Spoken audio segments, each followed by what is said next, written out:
SMB has been doing a wonderful job in actually creating awareness, increasing the use of steel. Avneet and team, congratulations on the mass scale increase of steel structures in India, and I think it's all due to your initiative and efforts.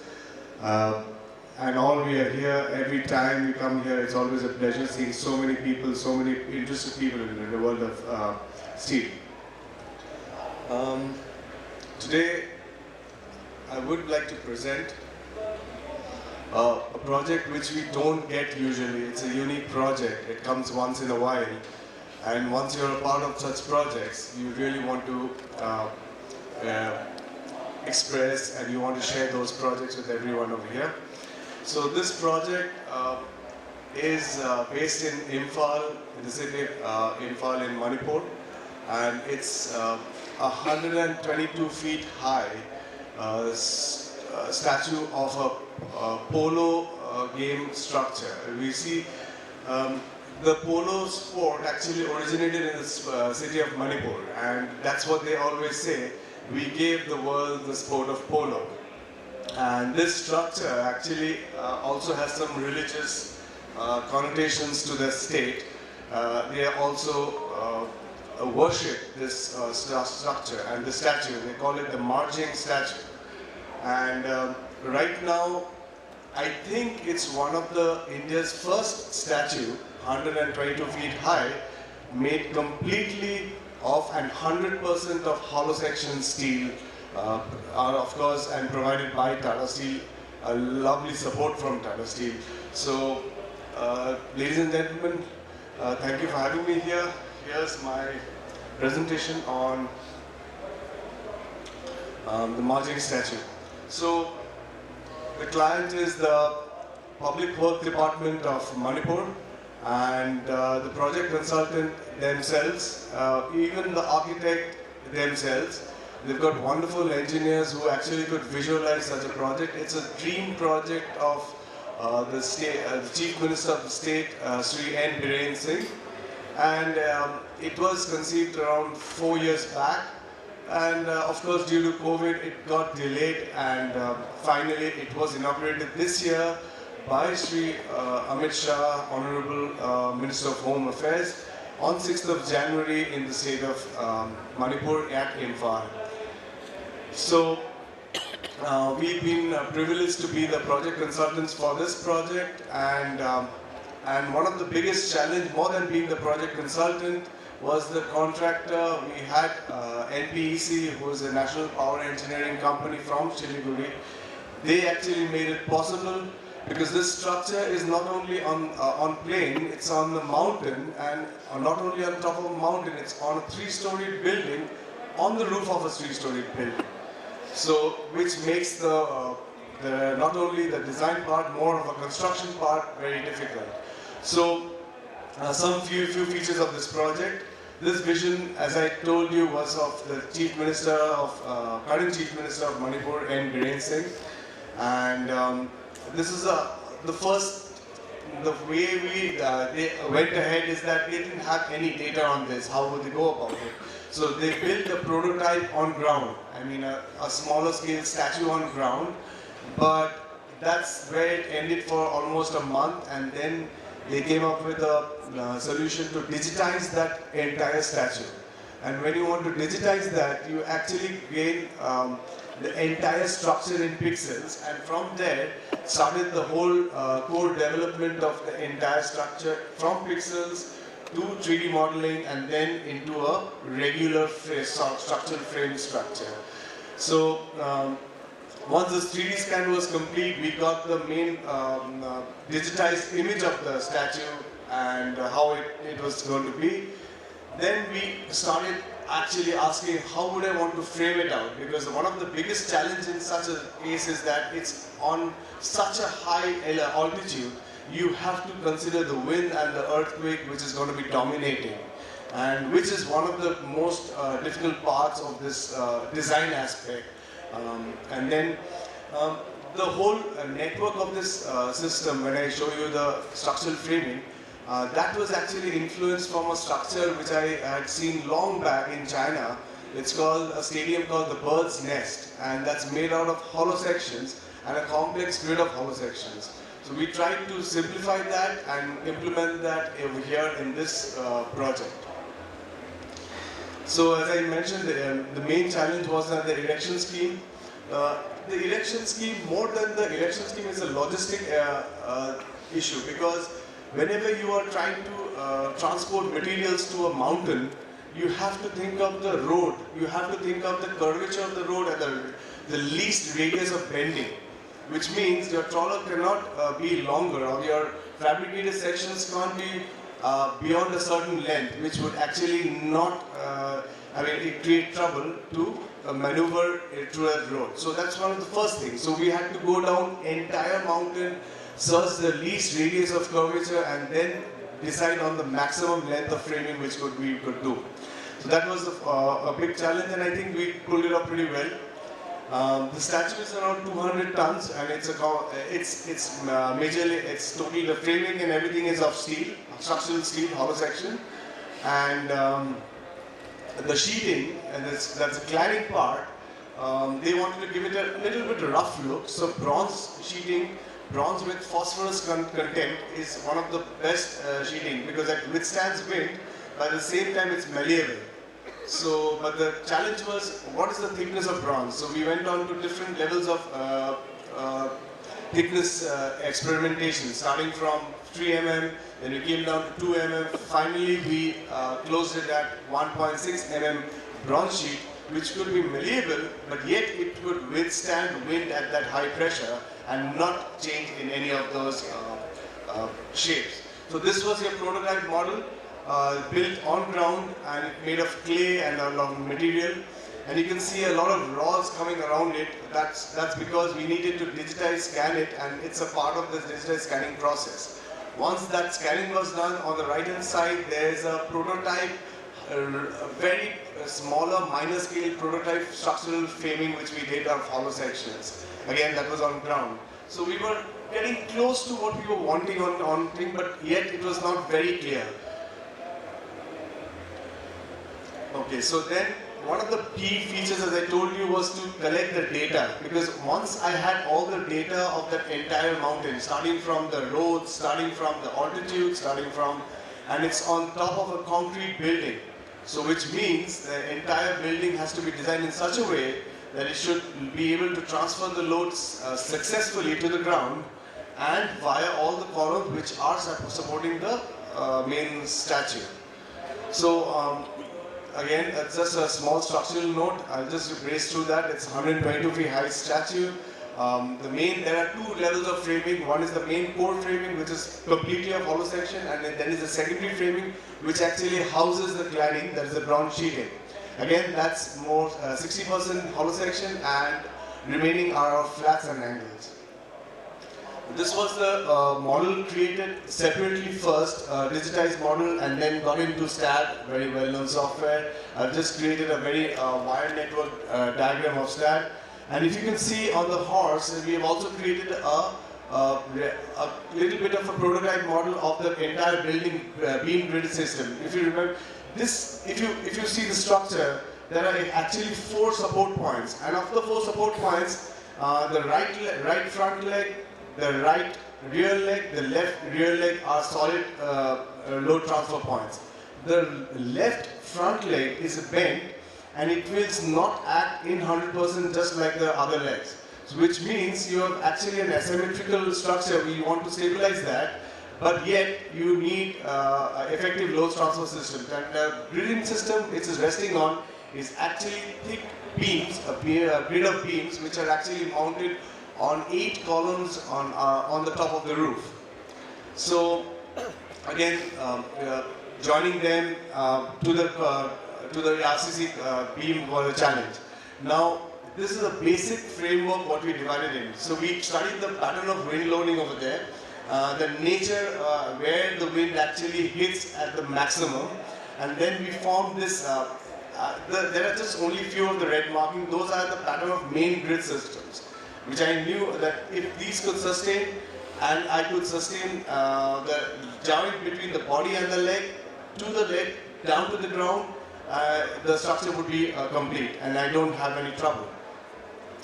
The tail actually, aesthetically, actually it extends to the ground, though, I mean, it was an architect's view and they wanted it to be like that, but it does not transfer any load. So it's just more of an architectural member than a structural member. So this is the horizontal framing, just like the body of the horse, it's like vertical framings. The body of the rider is of horizontal framings, the core framings. And between the core framings, the maximum distances between frame to frame, major frames, were maybe 3 to 3.5 meters. So which means my secondary frames were not spanning too high. And I was not going to lose on structural steel on my secondary member because I needed to reduce the weight of the structure because I was also going to change and reduce my structural the earthquake loads due to the self-weight. Then the main thing is that this is a main frame, but then what happens to the bronze cladding? Because it cannot get, you need it to take a shape of the face, to shake the shape of the hair, to shake the shape of the body of the horse, but you cannot bend the main member like that. So what we did was we created a secondary frame outside the main frame, which could actually be malleable and ductile and which could deform to the shape of all the architectural things of the statue, but yet transfer load to the main frame effectively. So if you see in this place, what we have done effectively is that from the main frame, we have created horizontal grids made out of hollow sections, made up a whole bent member of plates, and then once the bronze cladding gets stuck to the plates, then it transfers the load via the plates, via the horizontal members to the main frame. And once it does, it actually will successfully again go down to the foundation system in its own structural way. So this is again a plan view of how each of the frame would look like. So if you see, the central core is always joined. And I needed a central core which could be joined and would be transferring most of the loads effectively. Not all the rings were having central cores, so these are the rings which were intermediate but didn't have a connection to the sound. So we had to work a little bit on this, but effectively the external peripheral vertical members from here, this core, secondary members, actually transfer the load pretty effectively. So when we were actually trying to create the external plate elements bent, so we printed it on large scale banner sheets, placed them on ground and bend the plates according to the shape, and that's how you get the shape of the face, which effectively then you connect these members with small angles, which could actually, where the face could actually, where the sheeting could actually tie into or bolt into, and you get, this is how secondary frame would get attached to the primary frame. And from here, this is actually how the face actually turned out to be. From the main frame and then to the bronze cladding with the eyes and the nose. And if mind you, all the secondary frames, the plates which you see are bent to this shape. Of course, the bronze cladding had a lot of magic to do as well. But yes, it did take the shape as well. To do the detailing, I'm just going through because I'm just losing on my time and it's going to give me a time's up right now. But I'm just going to make sure that it's just going to take 2 more minutes of that. So this is a Tekla model of the whole thing, where we modeled the entire thing in Tekla, so that because the precision was, when hollow sections connect in 3D and they don't have a definite 3-dimensional XYZ axis, you need to be very specific. You cannot go even 1 millimeter wrong, because otherwise the cumulative effect on the top would be with error. So you can't do that. So these are the basic direction drawings. We created frames, and each frame, it was not just for drawing purpose, this was also for fabrication at the workshop. And from the workshop, how to get it transported back over here, making sure that not too long, not too short, and then erection would be possible. Tower crane has its own capacity. Some of the views of how we created the erection drawings, some of the leg members, how we actually tried to attach them drawing. Base plate was a challenge, but we ensured that all the bolts were 50D, and you can see these are the base bolts lined up over there, ready to get casted. It was going to be embedded into the beam members, the roof grid beams, but we had to ensure, because it's embedded, no errors could be there during the fabrication of the material which is going to come from Siliguri. So for the construction purpose, this is just a view of the workshop. I'll just go through it fast. This is how the leg of the rider, and the scale is pretty big. And then once the leg was fabricated, we transported the crane-wise and trawler-wise these sections, and then erected with the tower crane. The tower crane had a particular capacity which we had already considered in the design, and of course, otherwise it wouldn't have been possible to erect that. And then finally, each of these bolts would look something like this. All the base plates were finally going to get encased in concrete, so that we don't expose the bolt to the weather over there, and we don't have to maintain the bolts and painting it out. Of course, the structure needs it. There's a good drainage system in the structure, because there's no water accumulation within the horse, even if there's a leakage. This is how the legs were fabricated and erected at site. Some of the erection pictures, and this is when the first 4 legs came up, because the whole sequential construction was legs, then body of the horse, and then the rider. And everything had to go in segmental parts so that it gets connected.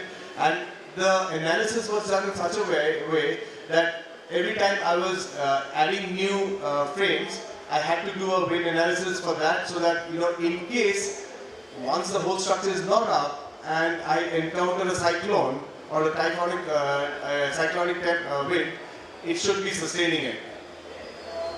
So the segments, the ones marked in yellow, actually are the framing patterns, how the horse body actually would be transferring the load. Those are the framing members, the vertical framings. And this is what we did was, once we got it from the workshop, we actually assembled on the ground to see whether there were any errors. And if there were, we rectified the errors on ground, and then it was erected on the building. And it was taken up. You can see that the leg erection has already been done, and the body erection, mock-up erection, mock-up assembly is being done on the field, on the ground, over there, on the top of the mountain. And this was going to be dismantled again, and then again erected at the top of the building. And this is how a structure looks from inside. A typical splice joint, and we ensured that in case someone wants to maintain and go inside for future painting, we have enough leeway and the walkway to go inside without any trouble. So this was when even the rider was installed on the horse. So, and it was quite a bit of a success and a happiness when you see it's done successfully. It's matched, every joints are matched, there is no error. We did not have to redo any part of the construction. So this is a picture where the tower crane and everything is at work, and we were doing the fabrication. This is when the bronze sheeting was then. We started moving on with the bronze sheeting, and it's not that we were doing the bronze sheeting after the entire structural work was over. We were doing it parallelly, so that we were losing time on that. So this is when the bronze sheeting was complete. It was glowing in the sun. It was looking pretty, I didn't expect it to glow so well. It was looking almost like golden sheets. So this is when Honorable Home Minister of Home Affairs inaugurated in 6th of January. And if you can see, just below the statue, you can see the human standing on the railing. You can understand the scalability of the statue and how big it is. And this is the engineering team which worked totally behind it, including the engineering and the contracting and the client team. Thank you so much. I've just got a small video to show. It's a 1-minute video with your permission, sir. Okay. Or we can skip the video actually. We'll just go to one more project. I don't have any, there's just 2 slides for that. This is an upcoming project. Why I wanted to share with you is because this project is called JW Marriott, India's first JW Marriott made of complete 100% steel, and it's coming up in Bhubaneswar. It was conceived in concrete. It was we were given the proof consultancy of the project. We changed it to complete 100% steel. Given the structural consultancy, it's now coming up. 2024 is probably going to be the reopening. So, and I would like to thank again Amit entirely for this. I'll tell you why. Last year, 2022, we had a visit to one of the projects in Bombay. It's called the Shrem Group Hotel, 5-star hotel. I think Krishnendu was also there. And that actually turned around. That entire hotel was of 100% steel. That gave me an overview that yes, even if you have visitors, you can do a hotel of steel. And that's when I convinced the client. This Marriott is now coming up in my next presentation sometime later, sometime in any of the events. We'll definitely have this building coming up. So thank you, ladies and gentlemen. Pleasure being over here.